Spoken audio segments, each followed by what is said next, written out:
Good evening, everybody. It is August 18th, 2013. Very mild August in Kansas. I think that this year will be the coolest on record we've had, at least in my lifetime. Normally you wouldn't see rabbits out here this time of year because it would be too dry. And it is just really complete bliss. And you still won't see a whole lot of people here. But I think that hopefully there were more earlier in the day.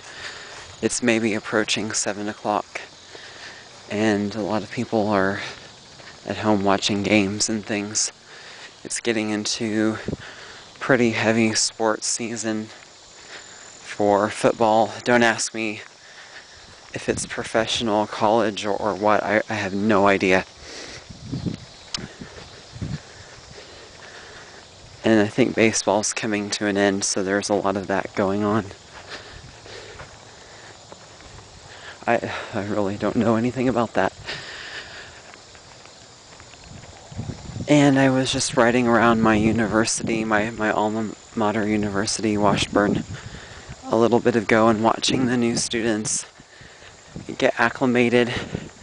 They've had, I think maybe some of them have had class, but for many they're starting tomorrow. And I saw them moving in with their comforters and their suitcases. And I'm sort of just at that age now where I can pass as a student, but at the same time, if you look a little bit closer, I'm sort of out of place. On a bike and with my appearance, they probably think that I'm a law student, not because I have this litigious appearance or anything, but just because that's usually who the older students are there. And in less than 2 weeks, sorry to just indulge myself on this video, but I'm going to do that, so if that's bothersome, you might want to leave now. But if you're sort of going through an age transition, it might appeal to you. But in a couple of weeks, I'm turning 30, and so many people have told me it is the worst. There are just so many expectations around that number. And I think it always has been that way.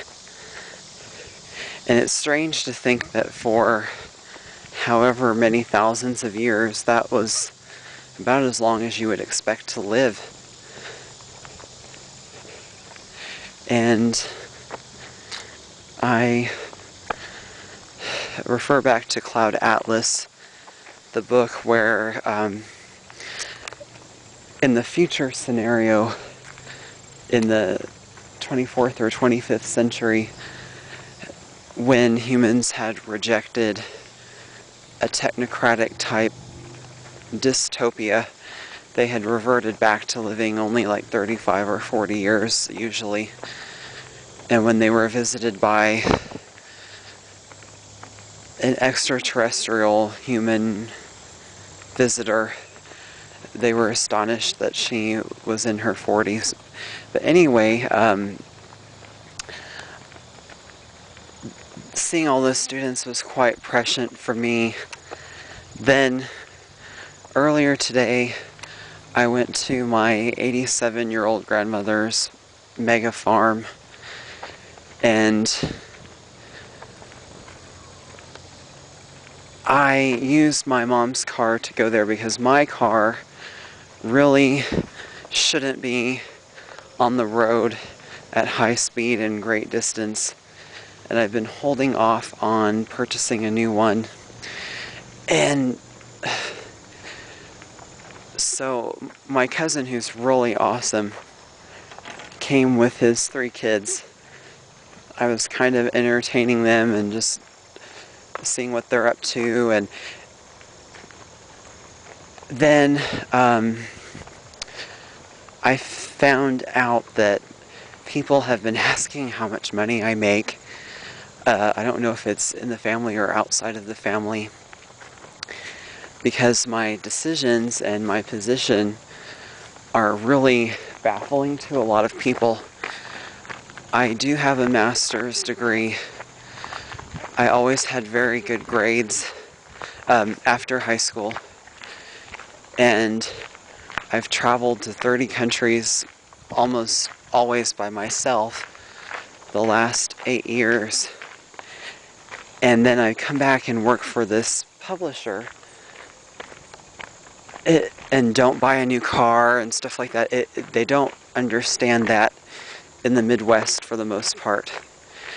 And also, you typically do not make a lot of ethical considerations here in a work setting. You normally go for whoever pays the most, and then if you get burnt out from how things go, you start your own business. That's seen as normal.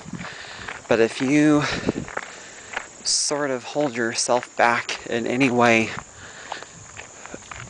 for something like a cause, people really find that very strange, and they almost wonder if you've been blackballed or something. And again, I'm not really sure where that's coming from, but I know a lot of people are perplexed. I'm perplexed at what I'm doing sometimes. And 30. Another thing that I learned from Jordan Maxwell, who has done lots of interviews that many of you watching know about, has said that the last thing that people ever want to know is the truth, and they do not like to have any kind of obvious hypocrisy pointed out. It is not considered a favor, even if it's meant that way. And I don't even know how it comes up with kids, but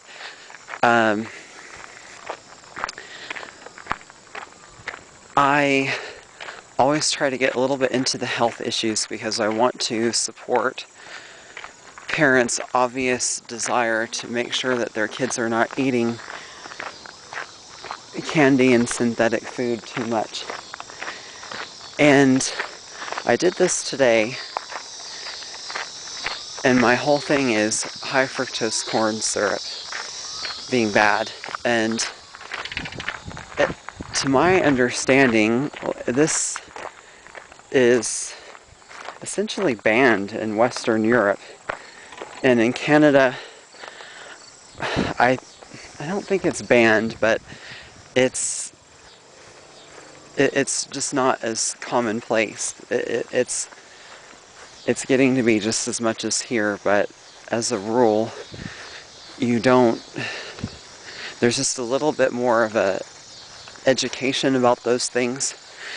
But we are also in a corn producing region, and corn lobbying activity is very powerful. And I have trouble getting people behind me on that sort of thing. And again, this is not about me having some wonderful, unique idea. This is just trying to get people on the right page with their health. And there's just, people don't really believe it. Then no one questioned me today or anything like that, but I just sort of get that vibe around that topic. And if only I could really tell people a lot more about the nuances of what is happening here and around me much of the time, but it's too risky for me. And I'm not saying that to be a tease. It looks like we're about to have another round of wildflowers here, and my grandma very kindly gave me a bunch of seed of this wildflower that was white here a few weeks ago to put in. From a handful of seeds, she had a huge patch in no time, and I hope to give butterflies and bees something to consume on their way south here in a little bit. Anyway, so that was happening, and then I've been watching people with their kids and so forth, and I'm not sure if I will miss the boat on that or not, and that may not be a bad thing if I do, but I have kept myself at a distance from the kids in my family because, both sides of my family, because I don't want to just be really involved with them for a while and then disappear when and if I move to another country. Because I think that's kind of cruel. I mean, I'm sure that they can get over it, but there's that factor, and then my upbringing was so different from theirs. I mean, theirs is ongoing now, but I just have a lot of conflicts about how to do the correct thing. Because if you really do love the children that are in your life, you have to do the best you can, not just to indulge your own wishes, but to keep their reality stable, and I don't ever want to project that the world is, an unfair place, though obviously it is. I don't like disciplining people of any age or making them feel inadequate, and a lot of times that's just part of the job, unfortunately, to some extent. So that's kind of a negative basis for this clip, but that's where I'm at, even though everything is overall okay. These bugs are just crazy this year. I did some yard work, and some of these bites are almost scarring. They're just, they've been there for a couple of months. And that's why I'm not barefoot walking now, because we'll have to have a hard freeze before I'm able to do that again, I think. Though I do stand by that. And there's been little or no weather modification here right now. Is anyone else somehow more disturbed about Egypt than with Syria? That's my next train of thought. With Syria, for at least 2 years, there has been the worst kind of violence and in danger. I love this wildflower patch. And yet, with Syria, I haven't felt the same kind of intense feeling, I guess. But with Egypt, maybe it's because we have a deeper knowledge of Egypt. It's more of a part of the lexicon of our language. But I just can't believe what's going on there. And the United States, as far back as I can remember, has always been a very high-strung, nervous culture that we live through here. And I think that, from my experience, I've heard this said in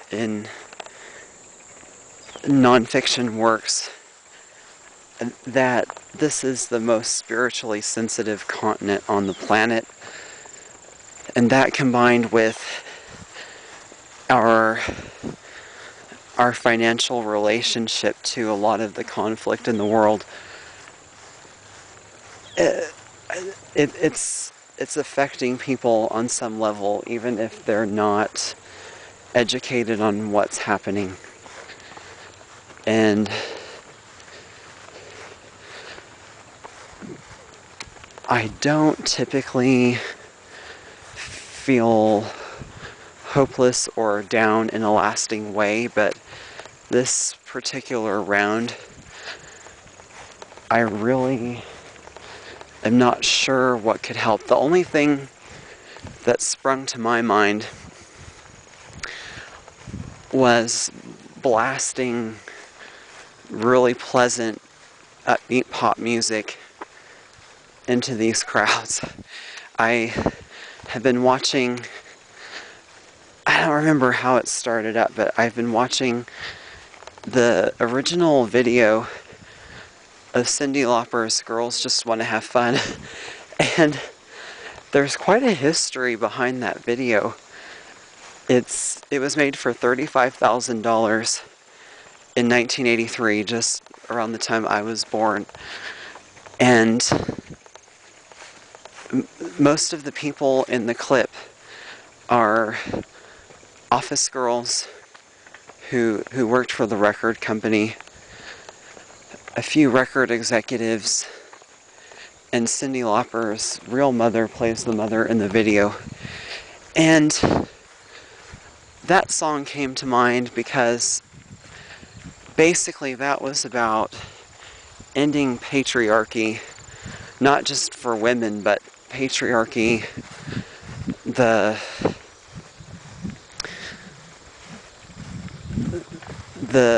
dowdy, the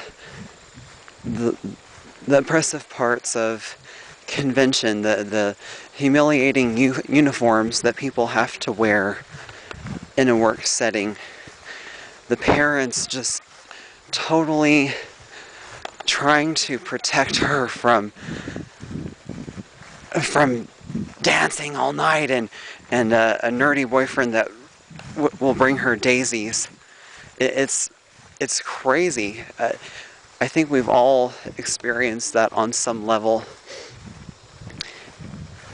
growing up. It's not as severe now as it was before, but our authority figures, really, I guess they're more like enforcers of perpetuation of norms,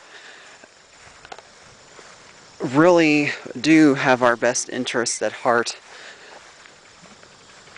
but they don't really see that they're actually prolonging bad institutions in a way. Oh look, there's 3 baby rabbits up here. And more behind me.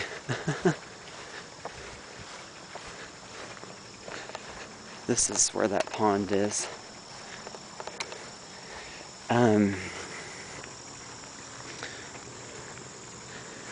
that's my thoughts on that. I really think that if you piped in that music, reconciliation is always possible, and you can have difference in opinion and not kill each other. The solution would be finding a way to giving each of the factions some say over what happens in that country.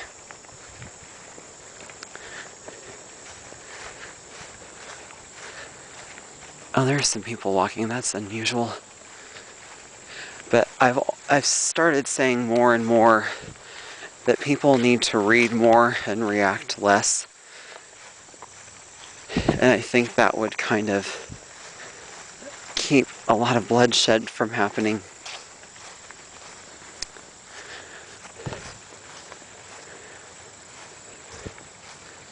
So, yes, I don't really have anything profound to say beyond that. Even though only half of my bike journey is done now.